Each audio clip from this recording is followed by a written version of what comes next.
Una sa lahat, pasintabi po sa maselang balitang ito. Patay ang lalaking yan matapos maipit sa loob ng malaking pressure cooker sa isang pabrika sa Chaong, Quezon. Paano nangyari ang disgrasya? Ang buong kwento, abangan maya-maya lang. Magandang hapon, Pilipinas! Narito na ang malalaking balita sa Frontline.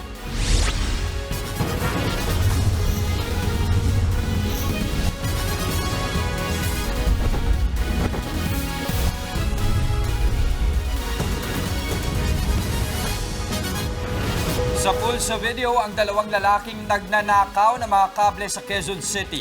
Naaresto ang isa sa kanila pero ang suspect todo tanggi. Nasa frontline na balitang yan, si Ian Suyu. Ano ba itong mga humihila ng wire na ito ng mga legit ba ito na trabahador kasi mga hindi na uniforme yan. Todo hila ng mga kable ang lalaking ito sa isang kanto sa Barangay Santo Domingo sa Quezon City. At ito yung kasama niya, kala mo talaga mga may hawak-hawak pang hagdan. May isa pa siyang kasamang nakasando at nakahawak sa isang hagdan at tila nagbabantay. Ayan mga guys, nabatak niya na yung tanso. Ilang minuto ring inayos ng lalaki ang mga kable bago ito umalis. Liwanag oh. Wala silang takot kung ito man ay mga kahit sa liwanag ng araw. Maya-maya nilapitan na niya ang kasama. Umakyat ng hagdan at tila may ginalaw sa mga kable sa itaas. Pagbaba ng lalaki, sabay alis naman ng kasama niyang buhat ang hagdan. Sumakay ng tricycle ang lalaki at saka ikinarga ang mga kable. Sa tulong ng video na ito, agad pinuntahan ng mga otoridad ang lugar. Pana-arrival po ng ating mga patrollers ay nakita po nila yung dalawang lalaki na namumutol po ng ng cable wire at doon po inaresto po ng ating mga patrollers yung naaktuhan nilang suspect.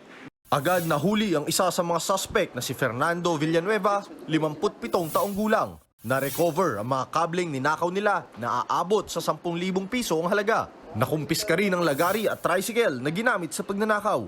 Bali pinuputol po nila yung cable wire gamit ang lagari at cutter po. Ang ginagawa po nila is sinusunog po yung cable wire din binibinta po sa mga kalapit na mga junk shop. Ang suspect na si Villanueva, todo tanggi sa paratang. Nagpasama lang daw sa kanya ang pamangkin niyang nasa pool sa video. Hindi totoo yan. Ang totoo niyan, pinakabit lang ako ng kuryente doon. Mahaharap si Villanueva sa reklamong theft in relation to Anti-Cable Television and Cable Internet Wiretapping Act. Patuloy namang pinaghahanap ang kanyang kasabwat. Nagbabalita mula sa Frontline, Ian Suyu, News 5. Patay naman ang isang rider matapos araruhin ng isang SUV na minamaneho ng isang Koreano sa Mabolo, Cebu City. Base sa investigasyon, unang binangga ng SUV ang dalawang kotse pero imbis na huminto, lalo pa itong humarurot hanggang sa mabangga naman niya ang isang rider na tumilapon sa lakas ng impact. Dead on the spot ang rider na si Jomari Bernas pero di pa dyan natapos ang disgrasya. Humarurot ulit ang SUV at may nabangga namang dalawang siklista. Bandang huli, sumalpok ang SUV sa poste ng kuryente at bumaligtad. Ayon sa mga pulis, posibleng nakainom ang Koreanong driver na kritikal ngayon ang kondisyon. Maharap siya sa patong-patong na kaso. Iniimbestigahan na ang pagkamatay ng dalawang dalagita sa loob ng isang eskwelahan sa Taguig kahapon. Nangakong makikipagtulungan ng Department of Education para mapabilis ang investigasyon ng pulisya. Nakikiramay ang ahensya sa mga naulila ng dalawang estudyante. Ipinag-utos na rin ang lokal na pamahalaan ng Taguig na magkaroon ng masuging investigasyon. Sinubukan ng News 5 na kuna napahayag ang Signal Village National High School pero tumangging humarap ang pamunuan ng eskwelahan. Sa mga nangangailangan ng mental health assistance, maaaring tumawag sa mga numerong naka-flash sa inyong mga screen. Nakakuha ng suporta ang Pilipinas mula sa iba't ibang bansa kasunod ng panibagong panghaharas ng China sa West Philippine Sea. Ang Amerika ipinaalala sa China ang Mutual Defense Treaty. Nasa frontline ng balitang yan, si Brian Basa. Suportado ng Amerika ang Pilipinas laban sa panibagong panghaharang at pambobomba ng tubig ng China sa barko nating papuntang Ayungin Shoal. Ayon sa US State Department, mananatili silang kaalyado ng ating bansa sa paulit-ulit na panghaharas ng China sa South China Sea. Giit ng Amerika, labag sa international law at mapanganib ang ginawa ng Beijing. Binigyang diin nila na bahagi ng Mutual Defense Treaty ng Amerika at Pilipinas ang kanilang pag-aksyon kung may pag-atake sa ating mga sundalo, mga barko o eroplano, kabilang na ang Philippine Coast Guard sa South China Sea. Maging ang Japan, nagpahayag din ng suporta. Ayon sa Embahada ng Japan sa Pilipinas, hindi nila kinukonsinte ang anumang aksyon na magpapalala ng tensyon sa South China Sea. Pati ang Embahada ng New Zealand sa Pilipinas nababahala rin, nananawagan silang ayusin ang sigalot sa mapayapang paraan.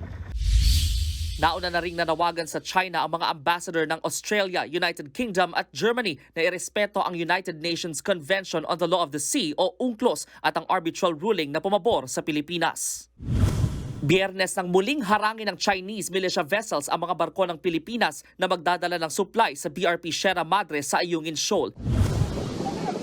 Nang bomba ng tubig ang China Coast Guard sa Philippine supply vessel na ML Kalayaan. Nakita ito mismo ng News 5 at iba pang miyembro ng media. Naging matagumpay naman ang resupply mission. Sa bagong statement ni PCG Commandant Ronnie Gavan, sinabi niyang hindi naaayon sa katangian ng isang Coast Guard ang inasal ng China. Tinitiyak daw ng Coast Guard ang kaligtasan ng buhay sa dagat. Kaya kaduda-duda umano ang totoong katauhan ng China Coast Guard bilang isang organisasyon. Iginiit din ng PCG na hindi sila titigil sa resupply mission sa Ayungin Shoal kahit pa gaano karaming Chinese vessels ang humarang sa kanila. Nauna na rin naghain ng panibagong diplomatic protest ang ating pamahalaan kaugnay ng insidente. Nagbabalita mula sa Frontline, Brian Basa, News 5. Simula na bukas ang mas mataas na multa sa mga motoristang iligal na dumadaan sa EDSA busway. Live mula sa EDSA Orense, nagbabalik si Brian Basa. Brian, may mga naispatan ka bang pasaway dyan sa busway? Yung mga nakita nating pribadong sasakyang pumasok at dumaan sa EDSA busway simula kaninang umaga, mukhang takot na sila sa mas mahal na multa simula ngayong Lunes. Isang araw bago ipatupad ang mas malaking multa sa mga pribadong sasakyang mahuhuling dumaraan sa EDSA busway, ilang motoristang nakausap natin. Karamihan sa kanila, takot maging pasaway. Gaya na lang ni Satur Delito na ayaw maabala at mabutas ang kanyang bulsa. Mahihirap ako, hindi talaga makabayad. Kung tataasan yung multa, ba't ko pa dadaanan yan? Ba't ko po susubukan yan? Ang rider namang si Arnel, dati pa raw tutol sa pagdaan ng mga kapwa niya motorista sa busway. Dapat po hindi tinutularan yung mga ganon kasi yung lisensya, di ba, maapektuhan pagdadrive. Kasi po bawal po dumaan sa bus lane. Dapat po sa motor lane lang. Simula ngayong Lunes, 5,000 piso na ang multa sa private vehicles na papasok sa EDSA busway. Mula yan sa kasalukuyang 1,000 piso. Papatak naman ng 10,000 ang makaka-second offense. Isang buwan ding suspendido ang lisensya at kailangan pang mag-seminar. 20,000 piso naman kapag third offense at 1 taong license suspension. 30,000 piso naman sa fourth offense at posibleng pagbawi ng lisensya. Nauna nang giniit ng Metropolitan Manila Development Authority na walang dry run sa pagpapatupad ng mas mahal na multa sa busway, lalo't marami raw ang pasaway ng mga motorista. Naging rampant ang violation at kayang-kaya nilang bayaran yung fine na 1,000. Here, nadidipit yung purpose natin na dapat bus lang ang dadaan dyan para mabilis na mai-transport ang mga mananakay natin. Babala pa ng MMDA, anumang pribadong sasakyang papasok at daraan sa busway ay hindi patatawarin ng mga traffic enforcer. Tanging mga pampublikong bus, mga ambulansya at mga marked vehicle ng gobyerno na aprobado ng Department of Transportation ang pwedeng dumaan sa EDSA busway. Asahan daw simula ngayong Lunes ang mas maraming enforcer na magbabantay sa kahabaan ng EDSA busway. Pero bago yan, update muna sa lagay ng trapiko. Ang nakikita nyo ngayon sa aking likuran, ang northbound lane ng EDSA Orense sa mga papuntang Shaw Boulevard sa Mandaluyong City. Green and go pa naman po tayo. Although pag sapit ho ng EDSA Guadalupe may konting build-up po dyan. No? Banaya din naman ang daloy ng mga sasakyan sa southbound lane. Pero sa mga patungo ng Ayala, sa Makati at Pasay City, humanda pong pumreno dahil bumibigat na po roon ang trapiko. Kapag nainip, buksan ang radyo o kaya makipagkwentuhan sa mga kasama ninyo nang hindi maburyo. At sa mga nagmamaneho, sa kalsada po ang tingin para iwas peligro. Balik sa iyo. Maraming salamat, Brian Basa. Asahan pa ang mas maraming rollback sa presyo ng petrolyo sa mga susunod na linggo. Ayon sa ekonomistang si Michael Ricafort, ilang buwan nang mababa ang presyo ng langis sa world market. Mula $82 kada bariles, nasa $75 na lang daw ito. Kaya sa tansya niya, malaki ang magiging bawas presyo sa mga susunod na araw. Nauna na nga sinabi ng Department of Energy na simula sa Martes, may halos 3 pisong rollback sa diesel, halos piso sa gasolina at halos 2 piso naman sa kerosene. Susunod, trabahador sa Chaong Quezon patay matapos maipit sa loob ng industrial pressure cooker. Dating Senador Antonio Trillanes, inakusahan si dating Pangulong Rodrigo Duterte na nasa likod ng umano'y kudeta laban sa Administrasyong Marcos. At lalaking mahilig manghipo ng babae gumagala sa isang barangay sa Cebu City. Lahat ng yan sa pagbabalik ng Frontline Pilipinas Weekend.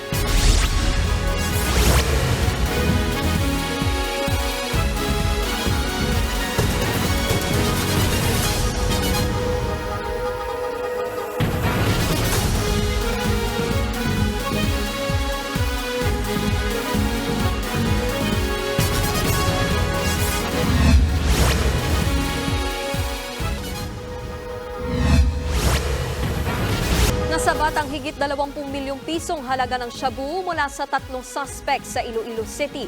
Habang sa Quezon City, balik kulungan ang isang senior citizen na dati nang nasangkot sa iligal na droga. Nasa frontline ng balitang yan si Ian Suyo. Hindi na nakapalag ang senior citizen na ito nang arestuhin ng mga pulis sa kanyang bahay sa barangay San Martin de Porres sa Quezon City kahapon.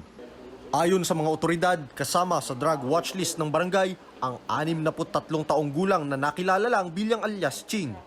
Nakuha mula sa suspect ang ilang sachet ng umano'y shabu na may street value na higit 20,000 piso. Nakareceive tayo ng information na nagtitinda po itong suspect natin. So with that information, nag-conduct tayo ng bypass operation. Ikalawang beses nang makukulong ang suspect dahil sa illegal na droga. Una siyang nahuli noong 2012 at nakalaya noong 2019. Nagtatrabaho raw si alias Ching bilang street vendor pero bumalik din sa illegal na gawain. Kaya daw siya nagbebenta noon kasi kulang yung kita niya. And aside from that, gumagamit din kasi siya. Todo tang ginawa ng suspect sa paratang. Hindi po, sir. Nung po nila ako, natutulog po ako sa bahay. 3 pang drug suspect ang nahuli ng mga pulis sa buy-bust operation sa Haro, Iloilo City. Timbog ang 2 magkalivin at ang kanilang katulong. Nakumpiska sa kanila ang 3 kilo ng shabu na nagkakahalaga ng mahigit 20.4 million pesos. Dati nang nakulong ang isa sa mga suspect dahil sa illegal na droga at pagnanakaw. Mahaharap sila sa kasong paglabag sa Comprehensive Dangerous Drugs Act. Nagbabalita mula sa Frontline.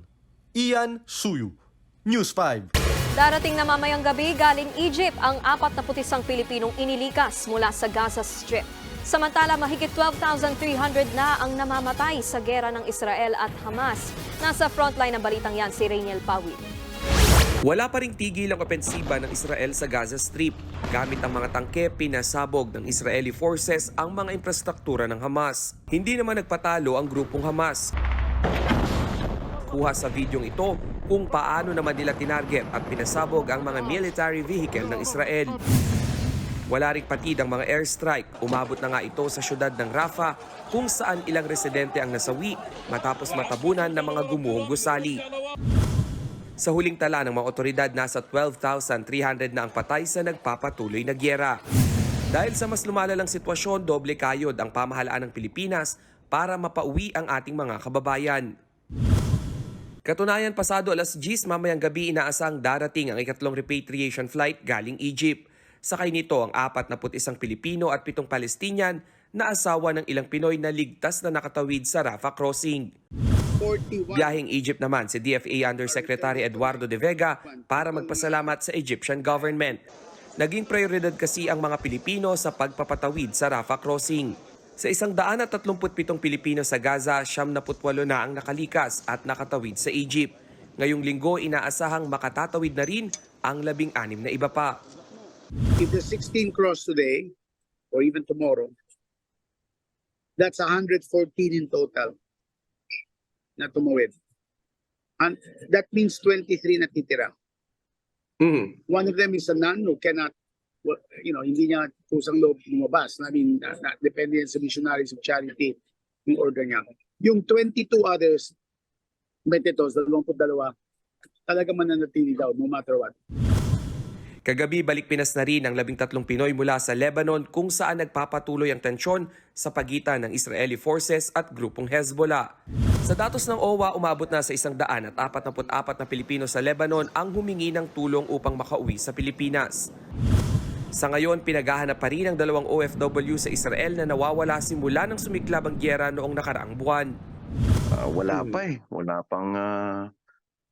pang kahit na anong balita eh. So ang ginawa na lang natin, ito, constantly kausap na lang natin yung pamilya para maalalayan kung ano mang kailangan nila. Darating na rin bukas ang ika-8 batch ng mga OFW na uuwi mula Israel. 37 Pinoy naman ang inaasang kasama sa naturang repatriation flight. Nagbabalita mula sa frontline, Rainiel Pawid, News 5. Inakusahan ni dating Senador Antonio Trillanes si dating Pangulong Rodrigo Duterte na pasimuno umano ng destabilization efforts laban sa Administrasyong Marcos. Ayon kay Trillanes sa programang The Chiefs ng One News, ang dating Pangulo lang ang may matinding motibo para magpasimula ng kudeta. Hanggang ngayon, may ugnayan pa rin daw si dating Pangulong Duterte sa mga retirado at aktibong general. Umugong ang usapin ng kudeta nang mabanggit ni Armed Forces Chief Romeo Browner Jr. sa isang talumpati ang umano'y destabilization efforts laban sa pamahalaan. Pero nilinaw ito ni Browner at sinabing na-misquote lang siya. Matatanda ang binanata ng dating Pangulo ang Kamara nang tanggalan ng confidential funds ang kanyang anak na si Vice President Sara Duterte. Wala pang pahayag si dating Pangulong Duterte sa mga sinabi ni Trillanes. Merong plano itong mga ibang puwersa na bumalik sa poder. Tapos ito naman si Duterte, talagang hindi ito nakaranas ng buhay na wala sa poder. Kaya parang hindi yan makahinga until makabalik sa poder. Plus the fact na under threat siya ng ICC case. So it's a matter of survival for him and physical freedom. Susunod, sapul sa CCTV. Lalaki sa Cebu City biglang nandakma ng dibdib ng isang babae sabay takbo. Madalas na pagre-resign ng mga empleyado, pangunahing problema ngayon ng mga kumpanya. Bakit nga ba at paano ito masosolusyonan? At Taylor Swift, all out ang kaswitan sa rumored boyfriend niyang si Travis Kelce. Huwag kayong bibitiw, magbabalik ang Frontline Pilipinas Weekend.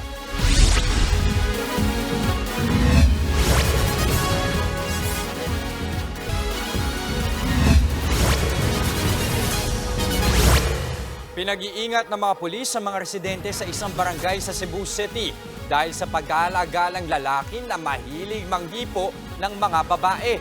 Nasa frontline ng balitang yan si John Aroa. Pagmasdan ang kuhang ito ng CCTV sa Upper Kawayan, Sambag Uno sa Cebu City. Hapon itong Lunes nang makunan ang naglalakad na babae habang sinusundan ng isang lalaking nakapayong. Maya-maya lumapit ang lalaki para kausapin ang babae. Makikitang palingalinga pa sa lugar si kuya. At ilang saglit pa, bigla na lang niyang dinakma ang dibdib ng babae. Agad tumakbo palayo ang salarin habang ang biktima naglakad na lang din. Kwento ng boyfriend ng biktima, pauwi na raw ang nobya niya ng sundan at lapitan ng salarin. Tinanong siya kung saan yung mga possible na boarding house ito para nag-inquire. And then, pagkatapos ang tanong, tumalikod yung girlfriend ko, doon na hinablot yung dito sa may dibdib na part. Yung girlfriend ko para ma-shock siya, sino naman hindi. Na-shock siya and then hindi siya nakapag-response. Medyo tahimik yung lugar walang tao. Matinding trauma raw ang idinulot nito sa biktima. After yung incident, umiiyak. Then pagdating ko dito galing trabaho around mga 8 to 9 p.m. umiiyak.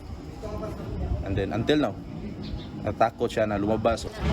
Minabuti ng may-ari ng CCTV na i-post ang video para magsilbi o manong babala sa kanyang mga kapitbahay. Dito sa lugar namin, malapit kami sa schools. Tapos karamihan sa amin dito mga boarding house. Yung safety ng mga boarders. Dahil sa naturang video, lumantad sa barangay ang iba pa umanong biktima ng naturang lalaki at ang estilo ng salarin parehong-pareho sa viral video. Ang anak nga ni Nana Hirona, inalok pa raw ng pera para magpahipo. Nung nakita niya yung viral na video, sabi niya sa akin, Ma, yung lalaking nag-viral, yung nakaraan, yung isang taon. Tapos pagbalik niya, hinihingal na siya. Kasi sabi niya, may lalaki daw nag-offer sa kanya na babayaran daw siya ng 3K kanang gustong humawak sa suso niya. Nakakatuma po talaga as a babae po. Yung video parang nanginginig po ako kasi kung ako sa sitwasyon na yon, siguro di ko po talaga alam kung anong gagawin ko. Di naman maiwasang matakot ng iba pang residente. Kumakalap na ang mga pulis ng iba pang CCTV footage sa lugar para matukoy kung sino ang salarin. Nagbabalita mula sa frontline, Jana Rua, News 5. Pangunahing problema raw ngayon ng maraming kumpanya ang tinatawag na The Great Resignation. Bakit nga ba dumarami ang mga empleyadong palipat-lipat ng trabaho? Alamin natin yan sa report ni Bea de Guzman. Okay, rolling tayo ha. Action! Oh, masaya reporter. Paano naman nag-resign na yun? Hindi naman, pero kung usapang resign lang din, tila marami ang makaka-relate dyan mga bossing. Ikaw ay empleyado, hindi ka tagapagmana.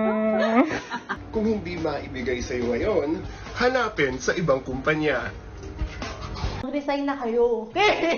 Sa pag-aaral ng HR solutions firm na Sprout PH, hindi hiring ang pangunahing problema ng mga kumpanya ngayon, kundi employee retention. Marami kasi ang hindi napipirmi sa trabaho at maya't-maya'y lumilipat. The shift here is that the recruitment problem is never going away. Why is it not going away?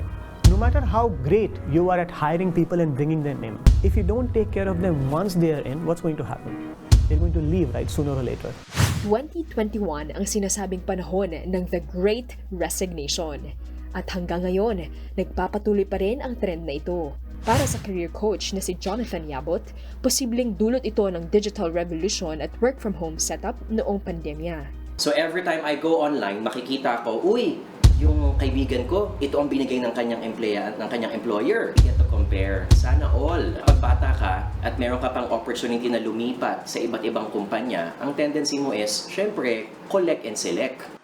Si Josh Gutierrez, nakawalong employer na sa loob lamang ng 8 taon. Nag-resign siya sa call center para maging isang vlogger. Ako pa rin itong inyong na nagpapaalala, pag mo siya, hindi ka lang mahal. At hindi ko nakikita yung para sa akin, kahit nasabihin mong 1 buwan, 3 buwan, pa lang ako doon sa kumpanya, talagang lilipat ako.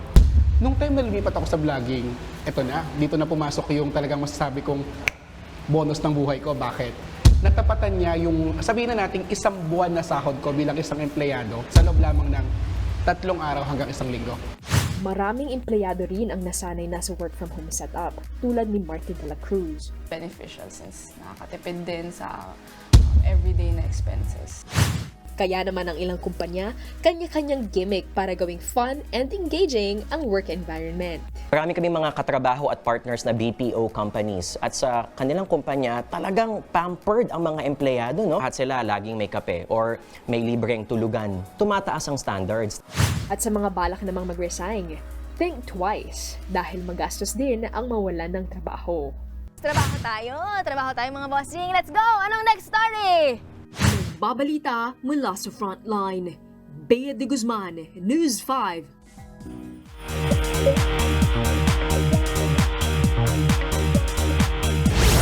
Simula bukas, makakasama na natin tuwing umaga ang bagong kapatid na si Dimples Romana.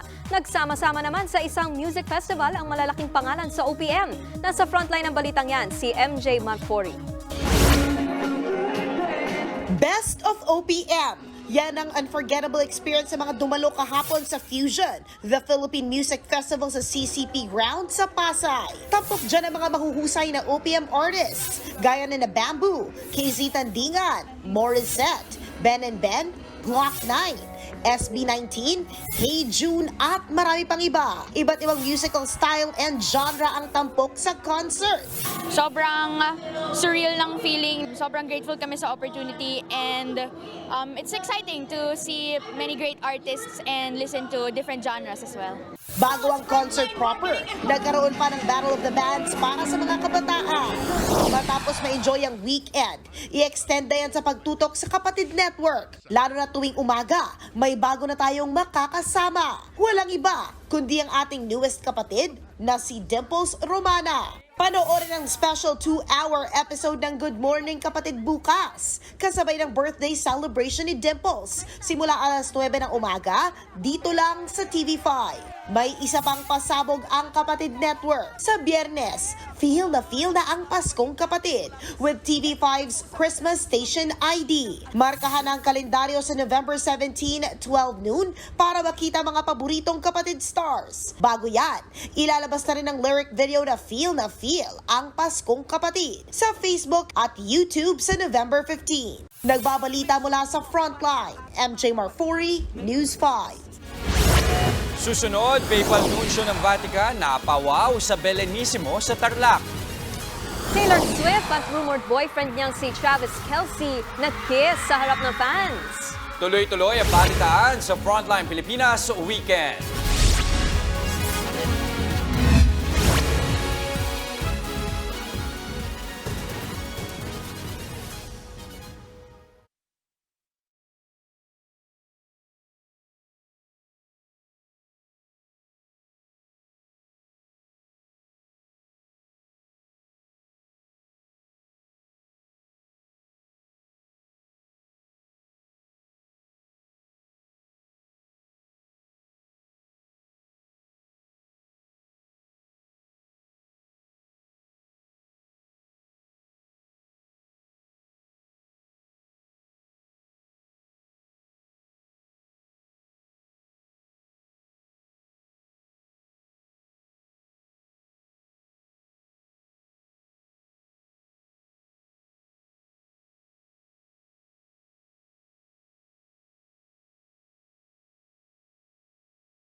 Trending ang kiss ni Taylor Swift sa kanyang rumored boyfriend matapos ang The Eras Tour sa Buenos Aires. Record-breaking din si Tay-Tay sa Grammys. Nasa frontline ng balitang yan, si MJ Marfori.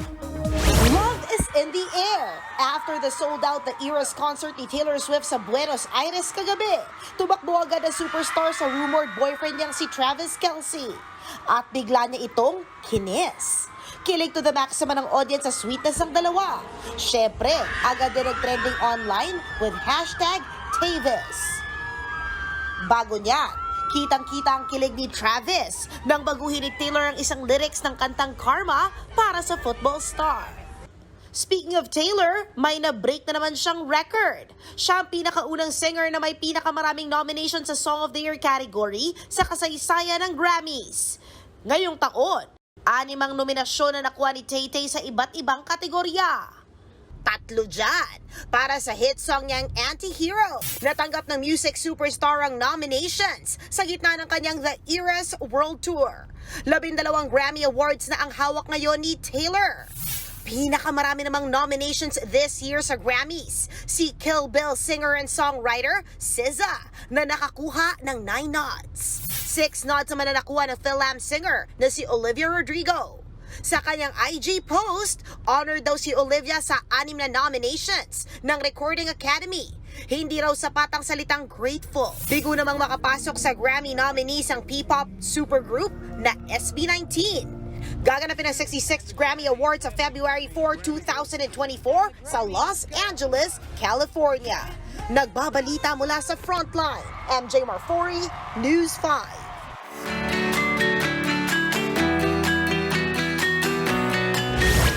O partner, malapit na magpasko. May plano ka na ba this Christmas? Pag-iisipan ko kung paano ko i-spend ang me time. Yun. Yun ang kailangan pag-isipan. Pero kung wala ka pang napaplano para sa iyo man o kasama ang pamilya, pwede ka magpunta sa dinarayo taon-taon na Belenismo sa Tarlac. Pati daw ang papal nunsyo ng Vatican napawaw sa nagliliwanag at makukulay na nativity displays. Ipapasyal tayo dyan ni Gary De Leon. Hindi kompleto ang Paskong Pinoy kung walang mga kumukuti-kutitap na mga pailaw. Sa Tarlac, tiyak na mabubusog ang mga mata sa naglalakiang mga Belen at Christmas tree. Hitik sa kulay at mga palamuti. Ito ang taunang Christmas display sa probinsya. Ang Belenismo, ang tradisyong sinimulan noong pang 2007. Sa ika-16 na taon ng exhibit, dumayo pa ang ilang ambassador. Very excited to see the Belens. Looking forward to that. That is why we're here, to see as many Belens as possible. Pasiklaban ang mga kalahok sa Belen exhibit. May bahay kubo ang tema. Napakaganda po. Sobrang ganda at makikita natin na talagang pinagandaan po nito ng Nolcom. Meron ding Belen na nasa kuweba. It's really nice. It's so cool. And like the music's also really nice. May gumamit din ng agila bilang simbolo ng pag-unlad at pagtupad sa pangarap. Edukasyon naman para sa kabataan ang tema ng Belen na ito. Simbolo ng pagsisikap ng mga magulang para sa kinabukasan ng mga anak. Ang isa pang Belen, ipinapakita ang diwa ng Pasko sa yakap at pag-aaruga. Isa sa mga namangha sa Belenismo, ang papal nunsyo ng Vatican na si Archbishop Charles Brown. I'm delighted to be here as the Apostolic Nuncio, as the representative of Pope Francis. It gives me a lot of happiness to be here in Tarlac, to visit these wonderful Belens, and to see the cultural and artistic talent of the people of Tarlac. Sulit na sulit ang pagdayo sa Belenismo dahil nasa 50 Belen ang tampok dito. Kaya isama na yan sa inyong pasyanan list ngayong magpapasko. Nagbabalita mula sa Frontline, Gary De Leon, News 5. Iba talaga ang magpaskong Pilipino no? Napakakulay, 50 na Belen. Oo. Kayo ba nagbebelen kayo sa bahay? Yes, pero maliit lang. Oo, kami din naman. Maliit na Belen lang. Pero, isang paalala kung gusto nyo ng mas masayang pagsalubong sa panahon ng Kapaskuhan, bay manood kayo bukas ng Good Morning Kapatid. Yes naman, bukas na bukas. Oo, may bago tayong ng kapatid. umaga. Para lang tomorrow, special nating salubungin ang unang araw ni Dimples Romana kasama namin sa Good Morning Kapatid. At isa pang reminder mga kapatid, 43 days na lamang Pasko na! At yan ang mga balita mula sa Frontline ng Pilipinas ngayong weekend. Mga balita at impormasyong para sa may alam at may pakialam. Ako po si Nikki de Guzman. Kami ang inyong mga kasangga sa pagbabalita. Ako naman po si Jess De Los Santos. Magandang gabi, Pilipinas!